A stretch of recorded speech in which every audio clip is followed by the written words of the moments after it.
Well, this was a big one, wasn't it? This was a big decision. An amazing decision, one that we're very happy about. This morning, the Supreme Court has delivered a monumental victory for the Constitution, the separation of powers, and the rule of law in striking down the excessive use of nationwide injunctions to interfere with the normal functioning of the executive branch. The Supreme Court has stopped the presidency itself. That's what they've done. And really, it's been an amazing period of time this last hour. There are people elated all over the country. I've seen such happiness and spirit. Sometimes you don't see that, but this case is very important. I was elected on a historic mandate, but in recent months we've seen a handful of radical left judges effectively try to overrule the rightful powers of the president to stop the American people from getting the policies that they voted for in record numbers. It was a grave threat to democracy, frankly, and instead of merely ruling on the immediate cases before them, these judges have attempted to dictate the law for the entire nation. In practice, this meant that if any one of the nearly 700 federal judges disagreed with the policy of a duly elected president of the United States, he or she could block that policy from going into effect or at least delay it for many years, tie it up in the court system. This was a colossal abuse of power which never occurred in American history prior to recent decades, and we've been hit with more nationwide injunctions than were issued in the entire 20th century together. Think of it, more than the entire 20th century, me. I'm grateful to the Supreme Court for stepping in and solving this very, very big and complex problem, and they've made it very simple. I want to thank Justice Barrett, who wrote the opinion brilliantly, as well as Chief Justice Roberts, and Justices Alito, Gorsuch, Kavanaugh, and Thomas. Great people.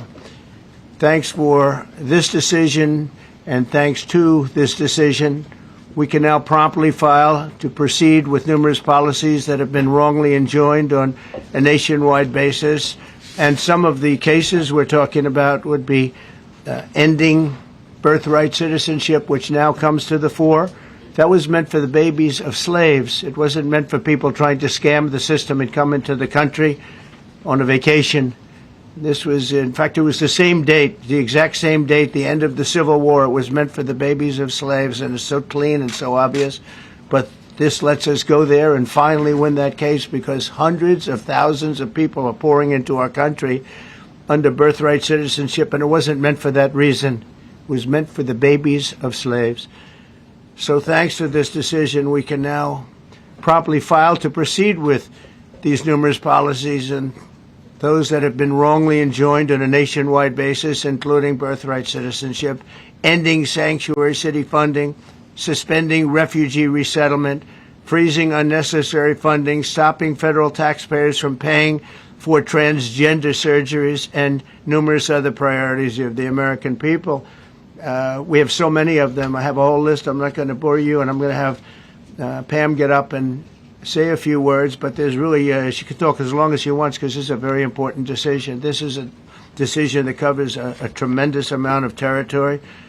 But I want to just thank again the Supreme Court for this ruling. It's a giant. It's a giant. And they should be very proud, and our country should be very proud of the Supreme Court today. And with that, I'd like you to listen to the words of Pam Bondi. She's an incredible Attorney General. We're very proud of her. And as you know, Todd Blanche is with us, and we have so many others that worked on this case and other cases. And I think they're doing a great job. Pam, please say a few words. Thank you, President Trump. Thank you for fighting for all Americans. Americans are finally getting what they voted for. No longer will we have rogue judges striking down President Trump's policies across the entire nation. No longer. Today, in the 6-3 opinion, Justice Barrett correctly holds that the district court lacks authority to enter nationwide or universal injunctions. These lawless injunctions gave relief to everyone in the world instead of the parties before the court. As the Supreme Court held today, They turned district courts into the imperial judiciary. Active liberal judges have used these injunctions to block virtually all of President Trump's policies. To put this in perspective, there are 94 federal judicial districts. 5 of those districts throughout this country held 35 of the nationwide injunctions. Think about that. 94 districts. And 35 out of the 40 opinions with nationwide injunctions came from 5 liberal districts in this country. No longer. No longer. These injunctions have blocked our policies from tariffs to military readiness to immigration to foreign affairs, fraud, abuse, and many other issues. The judges have tried to seize the executive branch's power, and they cannot do that. No longer. No longer. And on immigration, on a side note, today marks 2,711 arrests on these terrorists and these gangs. Total arrest today with HSI investigations. And thank you, Stephen Miller. Thank you to Homeland Security. Thank you to everyone working hand in hand with the FBI on all of these transnational gangs. TDA has been a huge terror to our country, as well as MS-13, as well as Sinaloa cartels. No longer. No longer. These injunctions have allowed district court judges to be emperors. They vetoed all of President Trump's power, and they cannot do that. This has been a bipartisan problem that has lasted 5 presidential terms, 5 different presidents, and it has ended today. We will continue to fight for President Trump's policies. I want to thank the Office of White House Counsel, Dave Warrington. You and your staff have been incredible. Our Solicitor General's office, John Sowers, Sarah Harris, and Todd Blanche and Emil Bovey. Todd's going to say a few words because we've had another major ruling today on transgender books and some other great wins that we've had. But no longer will they have this power in our country. It is the president's authority under his executive branch to do everything to fight for the American people, and he will continue to do that. That's why he was overwhelmingly elected. Thank you. Thank you. Today's a great day for the rule of law. It's a great day for the Justice Department, and it's one that's been a long time coming and one that every American should have been waiting for with bated breath. And so I echo what the President said and Attorney General Bondi, that the Supreme Court did a great thing today, not only for this administration, but for every American in this country. If not for the injunctions case, we would be here talking about another great decision that came down today, the trans books case, which restores parents' rights to decide their child's education. Seems like a basic idea, but it took the Supreme Court to set the record straight, and we thank them for that. And now that ruling allows parents to opt out of dangerous trans ideology and make the decisions for their children that they believe is correct. And so we thank the Supreme Court for that. There's been multiple decisions over the past several weeks that just show why this nationwide injunction ban had to happen. For example, what I mean by that is local district court judges issuing decisions that are clearly contrary to law just because they don't like the policy of President Trump. And when it gets to the Supreme Court has to correct it. But that takes time. The Attorney General thanked our lawyers, and I'll do it again. Our lawyers are working 24 hours a day, 7 days a week to fight these injunctions and to emergency appeals, emergency stays, going back to the district court judge, asking them to change their view. And so their hard work is really paying off today, but over the past few weeks. We had a stay of an order that prevented DHS from moving aliens to a third country. We had a stay of an order that stopped the Department of Defense from implementing military readiness, the EO that President Trump signed. We had another stay of an order forcing reinstatement of fired executive branch employees, entirely within the President in Article 2, his right to do. We had a stay of, as you all know, of numerous DOJ cases. And again, every one of those stays requires a tremendous amount of work and effort by the lawyers and parties involved, and they should be doing other work. They should be doing the work that the President and this administration demands and has a right to demand, and not fighting these local judges who don't make decisions based on the law. They make decisions because they just simply don't agree with the administration's decision about a policy, and that's wrong. Thank you. Any questions? Yes, for Pam, please. Go ahead. Sure. Thank you, Madam Attorney General. So, as you know, the Supreme Court did not rule on the underlying constitutionality of the President's birthright citizenship order. So, what is the plan now? Are you going to try to implement the EO just in states where there isn't a legal challenge? Yes, so birthright citizenship will be decided in October in the next session by the Supreme Court, unless it comes down in the next few minutes. I guess it could come down. I think they're still deliberating right now on some cases. As you heard, we just got transgender books, which is a huge win.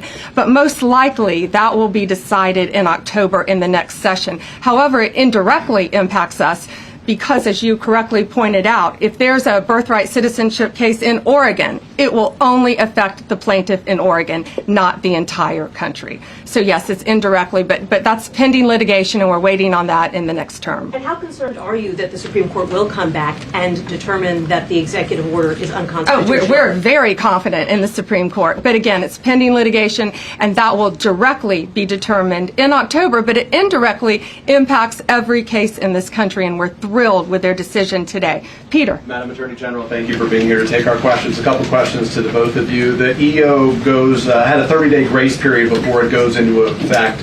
Is there any thought about trying to make it effective immediately within that period of time?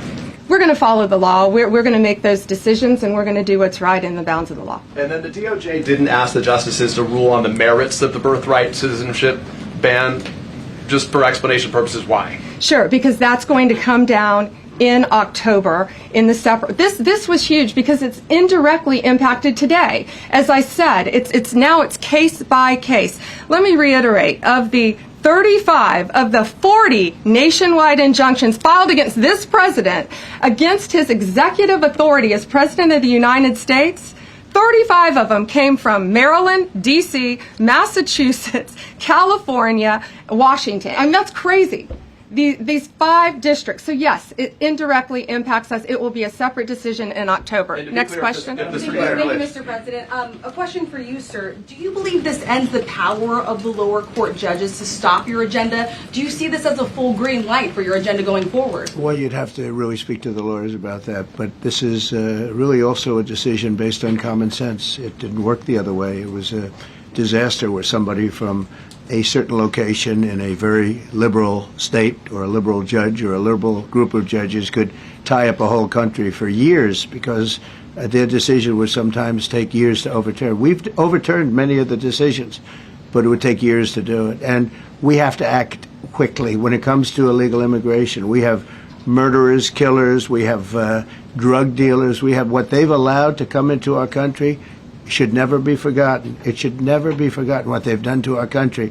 And we have to be able to act very quickly, and we're going to do that. Thank you. Justice Amy Coney Barrett, sir, I know that you praised her and her opinion here in this case. She has taken some heat, though, from some of your supporters who have labeled her weak, a squishy, a rattled law professor. What is your take on that? I don't know about that. I just have great respect for her. I always have. And her decision was brilliantly written today. From all accounts, yeah. Transgender ruling, Mr. President, what would you say to Americans who fear that this is more and more concentration of power in the White House and the executive? Well, this really brings back the Constitution. This is what it's all about, and this is really the opposite of that. I mean, the question is fine, but it's the opposite. The Constitution has been brought back. Thank you so much, President Trump. Illegal crossings on the border are 0 now. 0. Does everyone hear that? 0. Trump 2028! Do you intend, President Trump? Who's that guy? I like him. He's working the cameras. With this new reality, President Trump, in the border, do you intend to engage personally with leaders from South America, not only Central America, Sure. in order to I tackle do that anyway. this situation in I a do that different anyway. way, and if you have a prospection of meeting some Sure. presidents from South America, as Brazil, for example. Well, you see, as an example, not South America, but NATO over the weekend. Yeah. They have great respect for our country now. They did things that nobody thought was possible. they took funding from 2% to 5%. Nobody thought they'd ever pay the 2%, and now they're paying the 5%. It's over $1 trillion more a year. Think of that, $1 trillion. Nobody thought that could happen. That's a different group of people, different countries. But we get along with a lot of countries.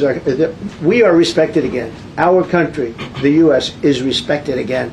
Was not respected 6 months ago, I can tell you. Can we ask about the big beautiful? Yeah, go ahead, please.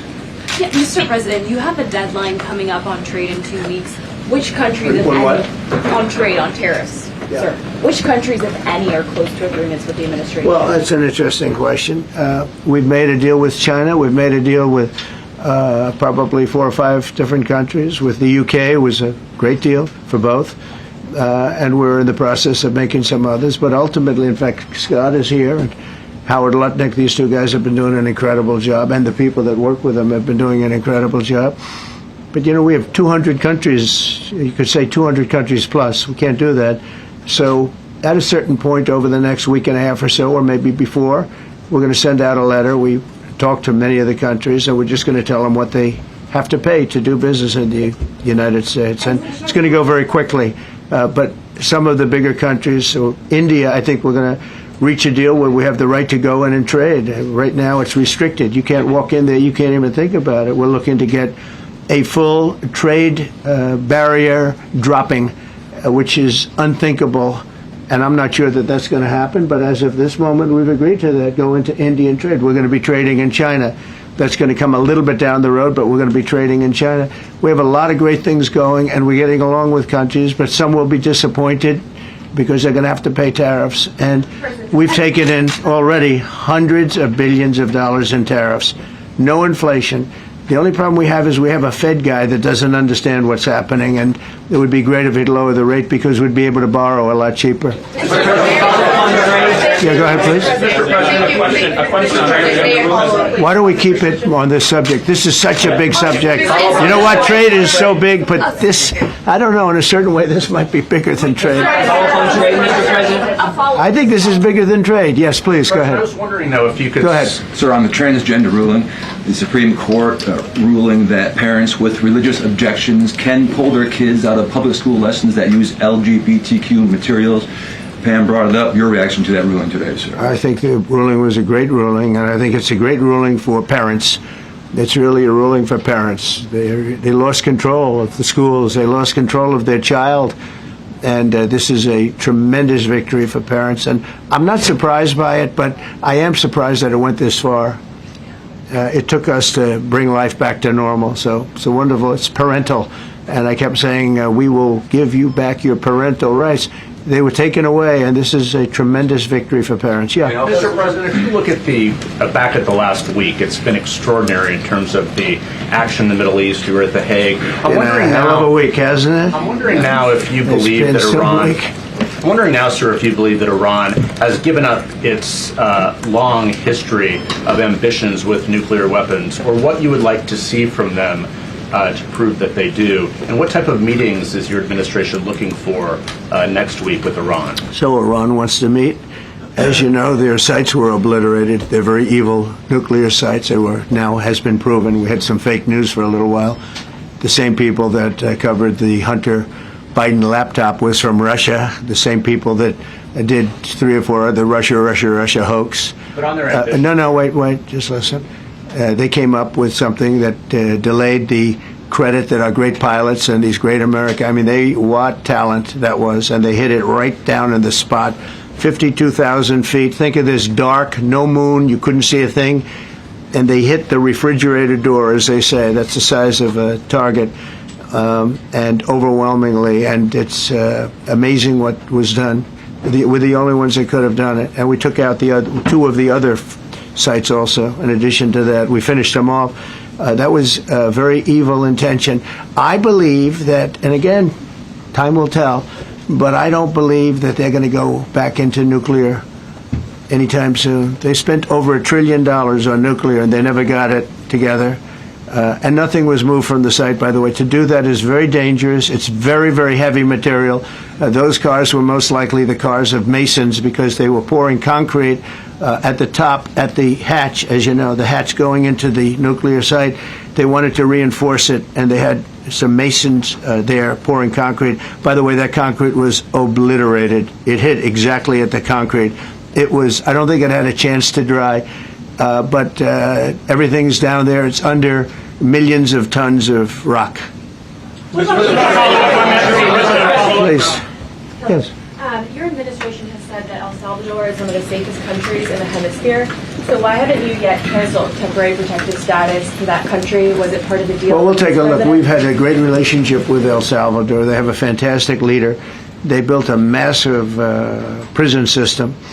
And I don't know exactly why, but it's a hell of a system. And we bring people there, and when they go there, they don't get out. And frankly, when they hear they have to go there, they become very nice people. They become very nice people. It's a tough system, but it's a brilliant system, and it's a system done by a very, very good leader. We'll talk about El Salvador. A lot of respect. Yeah, please. Thank you. A question for you, and then a question for the Attorney General.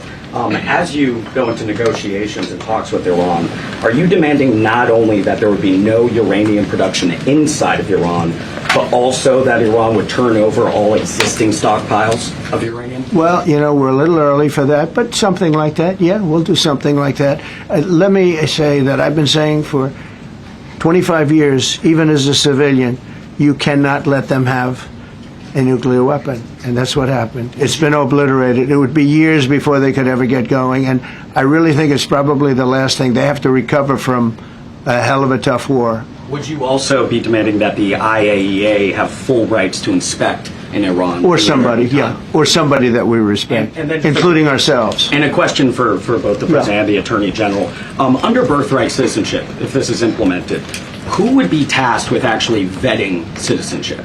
And how, like, would this be a situation where you have nurses and doctors checking for citizenship of parents? Or This is all pending litigation. It's going to be decided in October by the Supreme Court, and we'll discuss that after the litigation. if you have an undocumented baby, would that baby then be an enforcement priority? The violent criminals in our country are the priority now. Let me put it in perspective. Today marked the 2,711th arrest in our country of TDA members. Just TDA. Everyone in this room agrees they are one of the most violent criminal organizations in the world. And the Biden administration let them walk into our country for the last 4 years. 2,711 of them today have been arrested in our country. That is the priority of Donald Trump. That is the priority of this country, of Homeland Security, of all of our lawyers, of FBI. That's the priority. That will be discussed in October when the Supreme Court hopefully rules in our favor, and we're very confident of that. But you should all feel safer now that President Trump can deport all of these gangs, and not one district court judge can think they're an emperor over this administration and his executive powers, and why the people of the United States elected him. I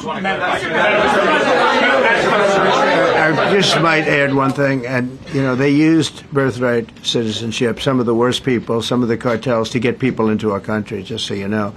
And again, I say, if you look at the end of the Civil War, the 1800s, it was a very turbulent time. If you take the end day, was it 1869 or whatever, but you take that exact day, that's when the case was filed.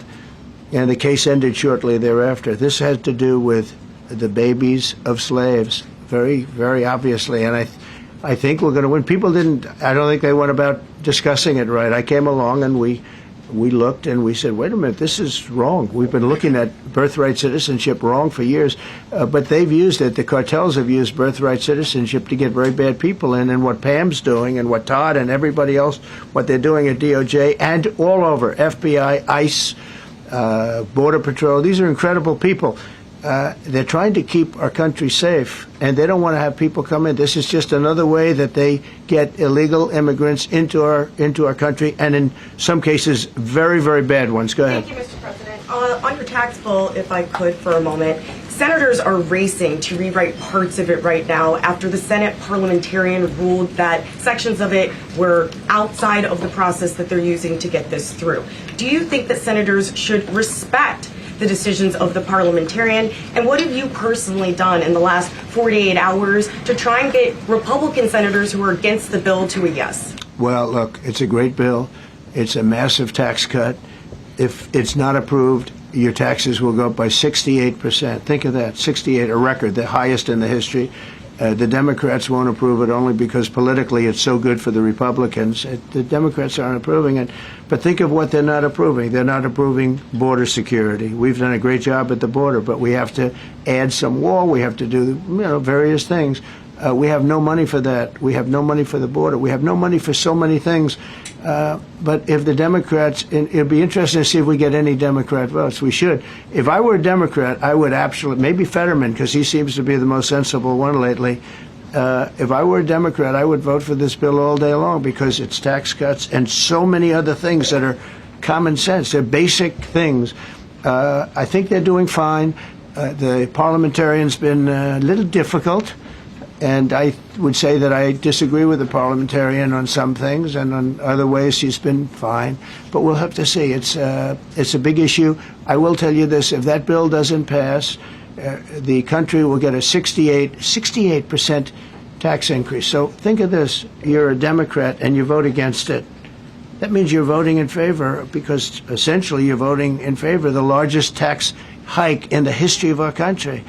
And you can't do that. In addition, we're cutting costs by $1.7 trillion, and it won't affect anybody. It's just fraud, waste, and abuse. Mr. President, a leading global economist just did a 180 and says your tariff plan, you may have outsmarted everybody with it. What is your message? I love this. I love this question. This is the favorite. This is the best question I've ever been asked, because I've been going through abuse for years on this. Because, as you know, we're taking in hundreds of billions of dollars, no inflation whatsoever.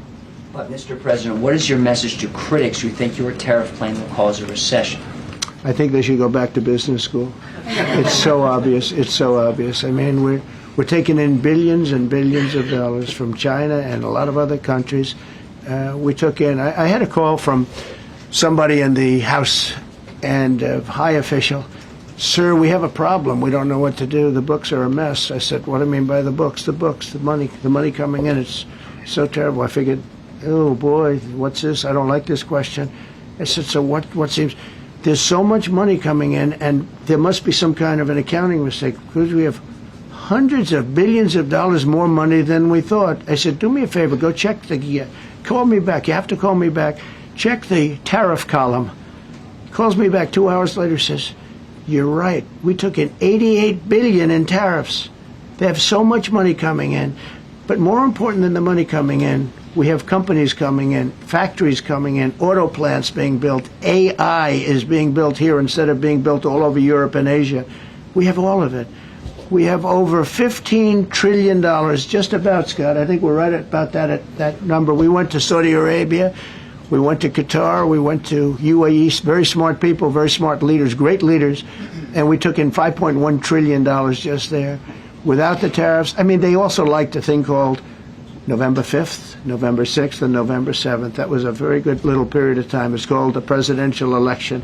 You know, you used to have one-day election, now you have it go over it, but even if you just took that little period, because it was pretty obvious it was going to be a landslide, and they like that, but they love the tariffs. I had Texas Instruments come in the other day, big company, and he said, we're putting in $60 billion into new plants and new equipment, new everything. Sir, you're going to keep the tariffs, aren't you? Because if I ever took the tariffs off, and we are going to absolutely keep it. And they're worried that somebody that, like this communist from New York, someday gets elected. I can't believe that's happening. That's a terrible thing for our country, by the way. He's a communist. We're going to go to a communistic state. That's so bad for New York. But the rest of the country is revolting against it. But if somebody got elected, they're afraid that if this was taken off, well, we're going to guarantee it's never going to be taken off. And again, we're taking in think of this, hundreds of billions of dollars. And they were all confused because they've never seen this before. You know, it's always the other way. We don't have enough money. So much money is coming in at levels that nobody's ever seen. But most importantly, we have factories being built, car plants being built, companies moving to our country like never before. If you look at $15 trillion, and that's only in a few months. You know, I haven't been here that long.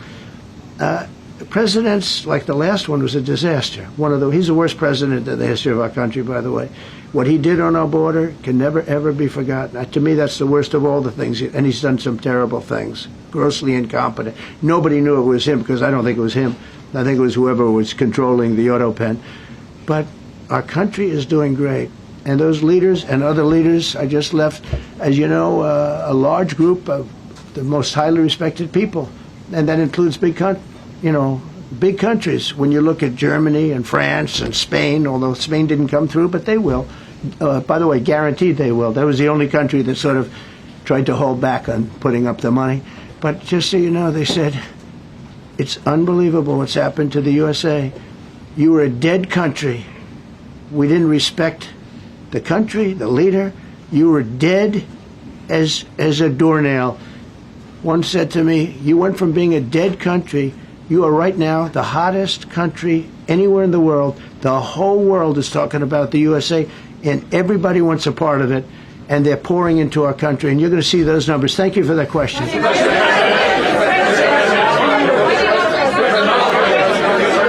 Yeah, go ahead, please. Thank you, Mr. President. I have a question about trade. Secretary Bessent has said that he hopes tariff deals with major partners will be done by Labor Day. So if some deals are not done by your July 9th deadline, will some countries' tariffs go back up, or will they stay where they are now? Well, there are some countries that are used to ripping us off, to be honest with you. And I don't want to name them, but you sort of can name them. And they're so used to just, taking it billions and billions of... Look, we had a trade deficit of more than $1 trillion. Think of it, a trade deficit. That's because nobody cared. We cared a lot when, I took in hundreds of billions of dollars in tariff. We had the greatest economy in history up until now. I think we're going to blow it away. But during my time, and especially prior to COVID, we had the greatest economy in the history of our country. I think we're going to blow it away now based on the kind of numbers that we're seeing. But some countries are very angry because they've been ripping us off for years. They've been making billions and billions of dollars. There was nobody to negotiate with. They could do whatever they want. They charge us tariffs, by the way, at numbers that we've never seen before. And we ended up losing much more than $1 trillion a year. $1 trillion a year on trade. And now they're being met with a force that's far greater than them, and they don't like it. So they're upset because instead of making, $5 billion, they're going to break even. Or they'll make a little bit. I want to be nice. They'll make a little bit. Or we'll make a little bit. It's a big difference. Yeah, please go. Go ahead. Red dress. On the 2020 election, is there any more information on the special prosecutor? So many Americans still have questions about the 2020 election. And speaking of rogue judges, would you consider appointing somebody at DOJ maybe to investigate the judges that allowed for the political persecution of you, your family, and your supporters during the Biden administration? I love you. Who are you? I'm Kara from Lindell TV. Well, it's just a very nice question. And it's not a setup. I have no idea who you are, but I appreciate that question. All I can say is we're not here for that. I hope so. I hope they're doing a thing because that election was rigged and stolen, and we can't allow that to happen. A lot of people tell me, sir, you just won the greatest election in the history of our country. You won at numbers that won all 7 swing states, won the popular vote, won everything. Sir, go on with your life. And many people that say that, good people, friends of mine, then you have people that say that same thing, go on with your life, but you have to find out what happened because you can't let that happen again. Look at what this lunatic did. Look at what he did. He opened our borders to people that were murderers, 11,888 to be exact, murderers.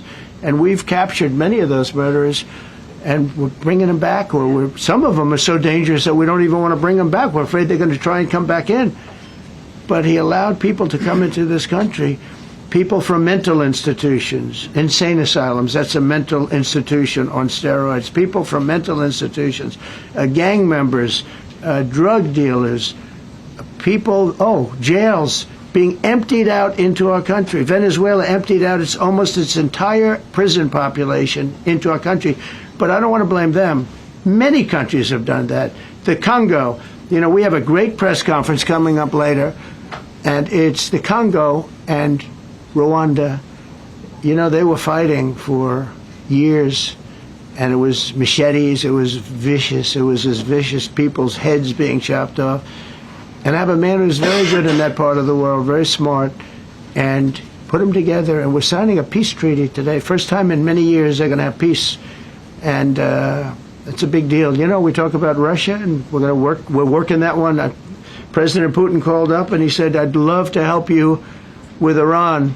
I said, do me a favor, I'll handle Iran. Help me with Russia. We got to get that one settled. And I think something's going to happen there. But we did some great work. India and Pakistan. That was going to be maybe nuclear. We did that. We did a lot of work. I don't know if there's ever been a president that's done much more. Serbia, Kosovo was going to go at it. Going to be a big war. I said, you go at it. There's no trade with the United States. They said, well, maybe we won't go at it. That's what happened with India and Pakistan. I was negotiating with both of them, and I said to Scott, I said to Howard, cancel all deals with India and Pakistan. They're not trading with us because they're in a war. They called back, what do we do? I said, look, you want to have trade with the United States, it's great. But you want to go and start using nuclear weapons on each other? We're not going to allow that. And they both agreed. Both have great leaders. They both agreed not to do it. So we did a lot, but I appreciate that question.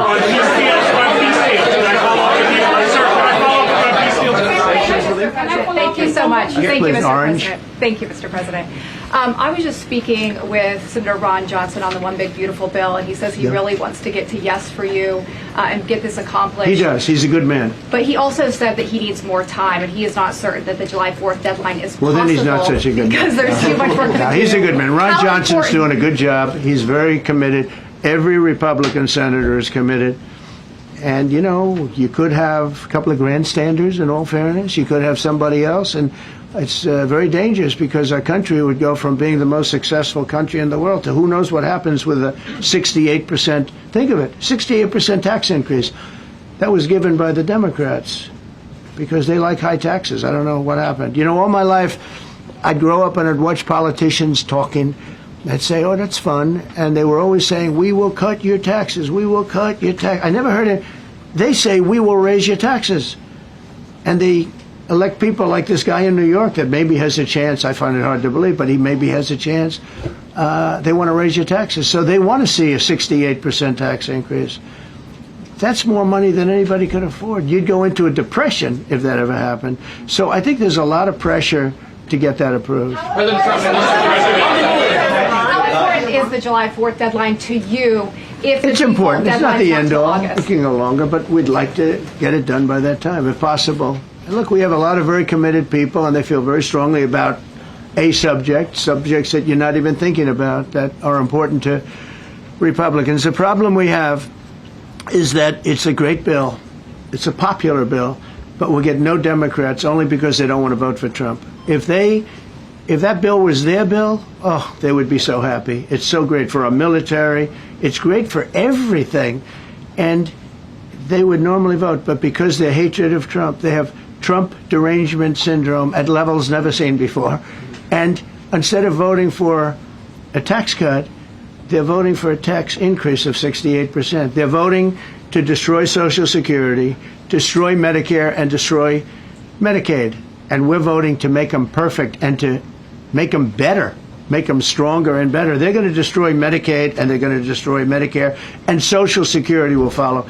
If you vote for the Democrats, you're dead on those three things. Thank you, Mr. President. On a related subject, many Democrats have said that they are not going to support crypto bills in Congress only because of you and your family's personal crypto ventures. And these votes are in some cases needed to pass. Are you open to the idea of pulling away from your personal crypto ventures just for the next few years if that helps get these crypto bills passed in the next few months? Well, it's a very funny thing, crypto. So I became a fan of crypto, and to me it's an industry. I view it as an industry, and I'm president. And if we didn't have it, China would, or somebody else would, but most likely China. China would love to. And we've dominated that industry. It's a big industry, by the way. In fact, when the stock market went down recently, crypto and Bitcoin and all of that went down much less than anybody else as a group. And we've created a very powerful industry, and that's much more important than anything that we invest in. We invest in it, but really that was an industry that wasn't doing particularly well. I got involved with it a couple of years ago, and before the second term. I got involved before I decided to run. I only decided to run because I saw what was happening, and Biden was incompetent, and the administration was crooked and incompetent, and I was in Bitcoin then, not knowing if I was going to do it a third time. So it's become amazing. I mean, it's the jobs that it produces, and I notice more and more you pay in Bitcoin. I mean, people are saying it takes a lot of pressure off the dollar, and it's a great thing for our country. So I don't care about investing. You know, I have I have kids, and they invest in different things. They do believe in it. But I'm president, and what I did do there is build an industry that's very important. And, you know, if we didn't have it, China would.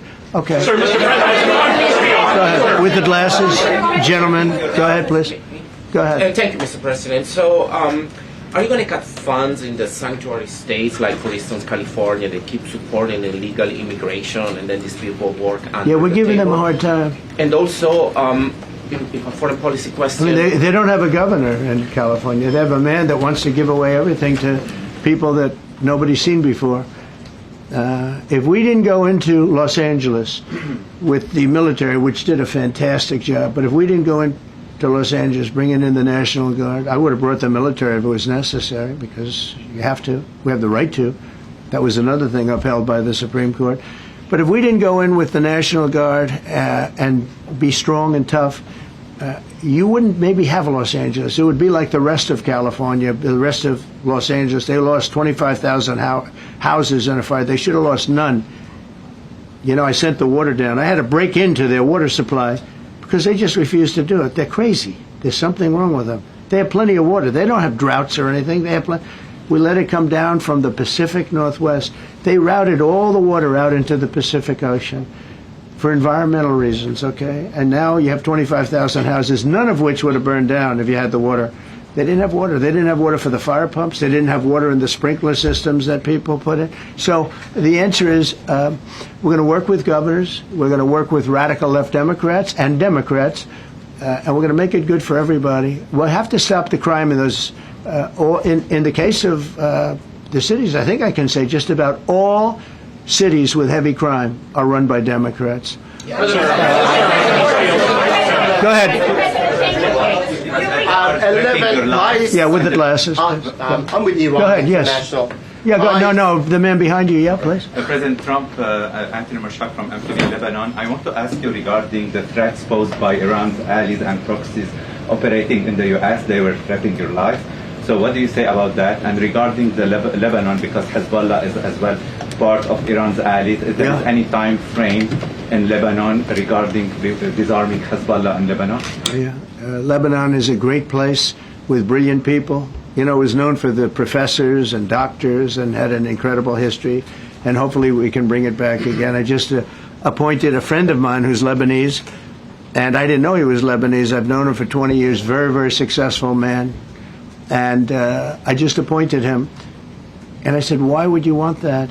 He said, because I was born there, I was raised there, I love it.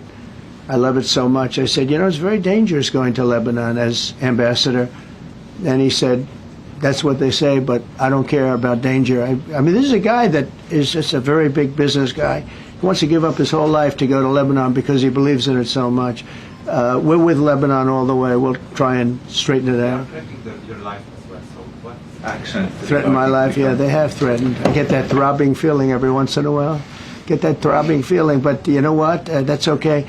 This is a dangerous business. What I do is a dangerous business. You know, I tell the story of the car companies and different people in different professions you have. Race car drivers, as an example.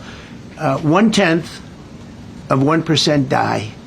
Bull riders, 1/10 of 1%. That's not a lot, but it's people die. When you're president, it's about 5%. If somebody would have told me that, maybe I wouldn't have run. Okay? This is a very dangerous profession. Yeah, please. By the way, so many questions. Should we keep this going, Pam? This is the opposite. opposite of Biden. Biden would take a half a question and he'd leave without answering it. Go ahead. On Iran. You tell me when it gets boring. Okay. If Iran. Are you from Iran? No, I'm not from Iran. I'm from the UK. But if the intelligence reports conclude that Iran can enrich uranium to a level that concerns you, would you consider bombing the country again? Without question, absolutely. And have you had any conversations? Turned out to be unbelievable. But, our incredible flyers and I call them the shots, these guys are unbelievable. Think, from 52,000 feet, they hit the equivalent of a refrigerator door. They actually hit it right in the center, so it's much smaller than that. And just bomb after bomb going deeper, deeper, blowing up. Incredible, incredible thing. I don't know if you heard the general. He was very impressive. Raisin Cane. He's the one that beat ISIS for me. And he did it in a matter of weeks. And I was told it was going to take 4 or 5 years. And when I got this job, I always said, if I get this job, I'm going to put that guy as the head of the Joint Chiefs of Staff. And Dan Kane, and he, when I heard his name was Raisin, his nickname is Raisin Cane. I said, you got to be kidding. So I liked him right from the beginning. But he knocked out ISIS in a time that nobody ever thought possible. And when this attack was completed and so successful, I said, now I know how you knocked out ISIS so quickly. But we have the best people, we have the best equipment in the world. I rebuilt the military during my 4 years, during my other term.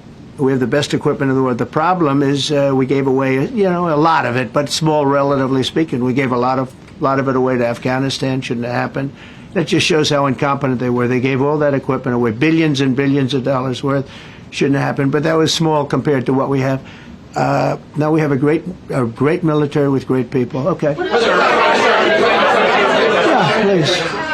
Mr. President, congratulations. A couple of very different questions. One is Rwanda in 1994. As you grew up in New York, we all knew how horrific those attacks were. Congratulations on that treaty. There are talks that perhaps... That's going to take place today at 3 o'clock in the Oval Office. We're going to have a signing with Rwanda and the Congo. I have a follow-up. So I'm a little out of my league in that one because I didn't know too much about it. I knew one thing. They were going at it for many years and with machetes. It is one of the worst wars that anyone's ever seen. And I just happened to have somebody that was able to get it settled. I mean, just a brilliant person who is very comfortable in that part of the world. It's a very dangerous part of the world. I said, are you uncomfortable there? People are being killed. School children are being raided and killed. And I don't even want to say how, but as viciously as I've ever heard. Are you uncomfortable? No, that's the part of the world that I know. Very comfortable. Was able to get them together and sell it. And not only that, we're getting for the United States a lot of the mineral rights from the Congo as part of it. They're so honored to be here. They never thought they'd be coming to. Look, this is a very tough part of the world. They never thought, they were just telling me, they never thought they'd ever be coming to the White House, and they're so honored. And so we're going to give them a great big reception. But that's after many years of fighting. It's a great thing. That's at 3 o'clock, I believe. Sir, are you concerned at all about secret nuclear sites in Iran? You talked about maybe just secret nuclear sites? Yes, that there might be some Not really. Can I tell you? They're exhausted. And Israel's exhausted too. And I dealt with both of them. And they both wanted it settled, both of them. And we did a great job, but they're exhausted. The last thing they're thinking about right now is nuclear. You know what they're thinking of? They're thinking about tomorrow, trying to live. It's such a mess. It's such a mess. The place was bombed to hell. And no, I'm not worried about it at all. And I'm putting out a little statement. I'm going to respond to the Ayatollah's statement yesterday that we won the war. Oh, God, we won the war. And I said, look, you're a man of great faith, a man who's highly respected in this country. You have to tell the truth. You got beat to hell. And Israel was beat up too. They were both beat up. And it was a great time to end it. It was quick. They got the hate out. There was a lot of hate. A lot of hate. It would be great if they didn't have that hate. But the last thing they're thinking about is nuclear weapons right now. Please. Thank you, Mr. President. Iris Howe with NTD Research Media with the Epoch Times. Thank you so much for doing this. It's very refreshing for all of us here It's a good group. in this room. So It's refreshing. Very refreshing. Yes, we haven't had Probably. this in, for the past I understand what you mean. So thank you so much for coming out here. Other to than talk to us. Caroline's done a great job. Yes. You're referring to the past administration, Yes, not to yes. Caroline, right? Yes. Back to the ruling today, if you don't mind. So you have always talked about winning for the American people. Right. How do you think today's ruling will enable you to further deliver for American families and workers across the country, not only when it comes to immigration, but also when it comes to trade, energy? What actions are you most eager to move forward Well, I with think now? taking power away from these absolutely crazy radical left judges is a tremendous. This is such a big day. This is such a big day. It's like it's sort of sad because we're doing the signing at 3:00, and this may very well dominate the signing of a big war that was going on and really affecting the continent of. Think of it, the entire continent of Africa was being affected, and we're settling that war today, and this will probably be a headline. But this is a very big moment, and it gives power back to people that should have it, including Congress, including the presidency. And it only takes bad power away from judges. It really doesn't take power. It takes bad power, sick power, and unfair power. And it's really going to be, this is a very monumental decision. Yeah, please. Yes, President, thank you very much. On July 9th, is that July 9th date set for tariffs to snap No. back? Or could there be a... We can do whatever we want. We could extend it. We could make it shorter. I'd like to make it shorter. I'd like to just send letters out to everybody. Congratulations, you're paying 25%. He doesn't want. He's a much nicer person than I am. Go ahead. Do you finish it up? Who are you considering for the Federal Reserve then? And are you speeding up that process? I see Secretary... Oh, he's terrible. He's terrible. I mean, I have a list of things. We're like 38 on the list. We pay, Cameroon and different places are paying the same as us. Because, you have somebody sets a rate at 4% or 4.5%. It's hard to go out and say we should be paying 1% when you have your so-called experts doing that. And the sad part is, as per the question that you asked about tariffs, we've had the tariffs and we have less inflation than we had before. What we have is a hell of a lot more money, a hell of a lot more income, and we shouldn't be paying a rate like that. In other words, when we pay a rate, I'll tell you, each point is the equivalent of $300 billion.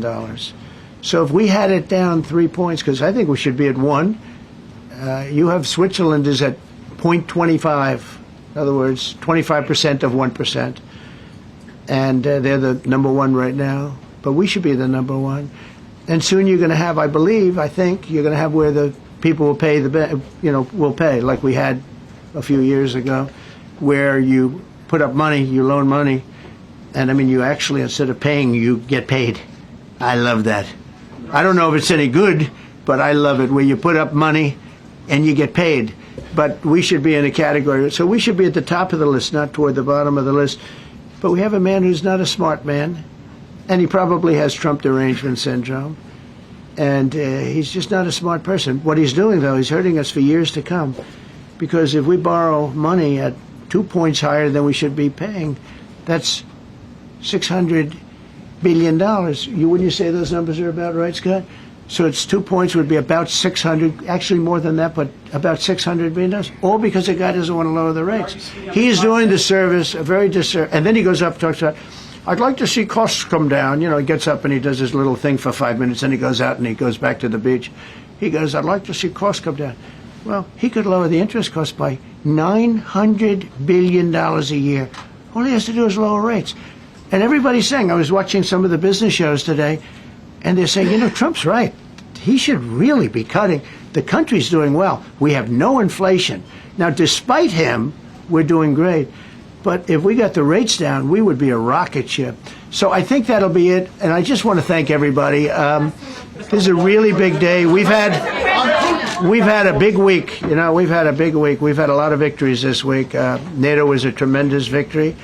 The war was a tremendous. Look, we were talking about this for 30 years, about Iran being nuclear. And all I said is it will not be nuclear, and it's not going to be nuclear. And I want to give credit to a lot of people, and most importantly to our great military. Boy, they put out that fire. Once that happened, once those bombs got dropped, that war was over. That war was over. But I just want to compliment them. Incredible. The general and all of his generals. Pete Hegseth was great. They were all. And now I want to compliment Pam. A lot of genius went into this. You know, people, if you don't say it exactly right, if the Supreme Court doesn't get it because it's incorrectly spoken about, and that happens. A lot of cases are lost because they don't say the right words. But I want to correct. She's going to go down as a great attorney general. I may change my mind about that. I don't know. Maybe someday I'll have call and say I was only kidding. She's going to go down as a great attorney general. This was a tremendous win, and we've had tremendous wins, but this was a tremendous win today. So I just want to congratulate you and Todd and your whole staff. Very brilliant people, and we can't forget John Sauer. That's right. Who was with. There's a medical emergency within his family, so he's taking care of that, and we said absolutely. So I just want to thank everybody very much. Thank you. Jeff Bezos on his wedding weekend. Thank you, Mr. President. Thank you, sir.